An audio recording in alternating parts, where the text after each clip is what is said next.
परमार जी को प्रसंग आप सुनाएंगे और लंगड़े महात्मा को देख करके वो जो सनातन गोस्वामी थोड़े हंस दिए। रूप गोस्वामी पाद भजन कर रहे थे। रूप गोस्वामी भजन कर रहे थे। रूप गोस्वामी पाद आप सुनेंगे कथा, देखो संत अवज्ञा क्या घातक होता है, कितना घातक होती है, आप सुनाइए। तो ये जो है गौड़िया संप्रदाय की जो आचार्य रूप गोस्वामी पाद है, तो वो एक समय अपनी कुटिया में बैठ के भजन कर रहे थे। तो उसी समय भजन करते करते उसको एक लीला दर्शन हो रहा था। उसी दर्शन करके जो है वो हंस दिए।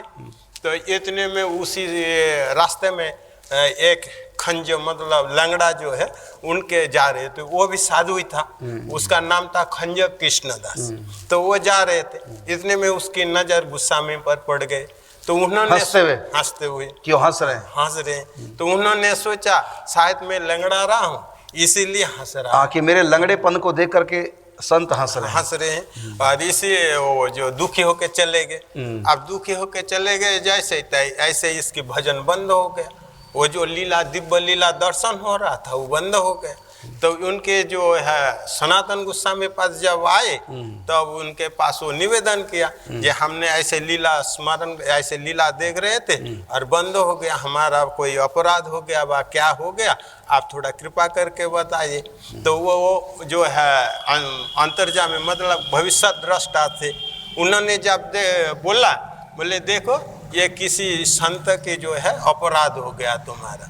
तो बोले हमने तो ऐसे किसी से बातचीत तो किया नहीं है और किसी को कोई कटु शब्द तो बोला नहीं है, फिर कैसे होगा। तो बोले ऐसे करो, तुम कुछ प्रसाद ला करके सारे संतों को बुला करके हाथ में दो, जिससे ये मालूम पड़ जाए जो नहीं आएगा वही तुम्हारे ऊपर रूठे हुए हैं। ऐसे करके तो उन्होंने अपना लाए और राधा माधव को भोग लगाए और सब संतों को बुलाए, लेकिन एक संत नहीं आया और जिसने हंसा था। तो फिर उनको जा करके उसको क्षमा मांग के चरण वंदना करके उनको लाए। तो उन्होंने बोला हम नहीं आएंगे क्योंकि आपने हमारे ये लंगड़ा अवस्था को देख के हंसा था। तो बोले तब उसको मालूम पड़ा कि हमने तो हंसा नहीं, हमने तो एक लीला देख के। बोले क्या लीला? ना वो देखा रहा है ये ठाकुर जी और श्री जी दोनों फूल उतारने गए, तो ठाकुर जी ने वो फूल की डाली जो है नीचे किया, झुका दिया, और राधा रानी जैसे फूल उतारने गए ऐसे में डाली छोड़ दिए। तो राधा रानी तो फूलों जैसी हल्की है वो ऊपर में लटक गई। ये देख करके उन्होंने हंसा था और उसी समय ठाकुर जी भी हंस रहे थे। तब उसको ये समाधान हुआ, परस्पर मिलन हुआ, जब जाके भजन की। ये बात और भी है, ये जो जैसे निमि महाराज जी की सभा लगाए हुए थे, उसमें बड़े बड़े ऋषि आया था। उसमें अष्टवक्र ऋषि जब आए ना, जो 8 जगह से टेढ़े थे, तो उन्होंने जब आया तो ये अपने प्रसंग से हंस रहे। उन्होंने सोचा हमको देख के हंसे। तो उन्होंने भी एक वहाँ पर शब्द बोला, बोले देखो हम तो ये महासभा में आए थे, लेकिन यहाँ पर तो ये जो है शरीर के विचार हो रहा। तो चमड़े को देख रहे हैं, चमड़े को देख रहे हैं। तो ऐसे में भी अगर हमारे काय मनोवाक्य मतलब मानस में हो, वाचिक में है, शरीर के द्वारा किसी सात महापुरुष सामने कनिष्ठ अधिकारी को भी अवज्ञा हो जाए तो उसमें जो है अपराध के बीज बोपन हो जाता है और उससे हमारे बड़े से बड़े पतन भी हो जाता है। बिल्कुल। अब देखिए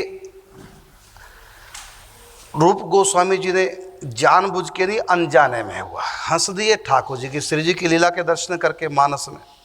लंगड़े महात्मा ने सोचा मुझको देख के हंस रहे, उनको कष्ट हुआ और उस महात्मा को कष्ट होने से ही रूप गोस्वामी जी के भीतर जो लीला चल रही थी अंतर्हित हो गई। बड़ा प्रयास किया तब भी ठाकुर जी ध्यान में नहीं आए। अंत में गलती से जिनका अपराध बन गया था उनसे क्षमा याचना की और उनकी शंका का निवारण हुआ, उनको उनका दुख शांत हुआ, तब इनका चिंतन प्रारंभ हुआ है। तो किसी संत की अवज्ञा करने का अर्थ है भगवान से दूरी हो जाएगी, एक नियम है। इसलिए आप गुरु नहीं मिल रहे हैं या श्रद्धा नहीं हो पा रही है, संयोग नहीं बन रहा है, भगवान में पूरी निष्ठा है, भजन कर रहे हैं लेकिन गुरु नहीं बनाया अब तक, तो इसलिए भगवान से प्रार्थना करो, सामूहिक रूप से सब संतों से प्रार्थना करो।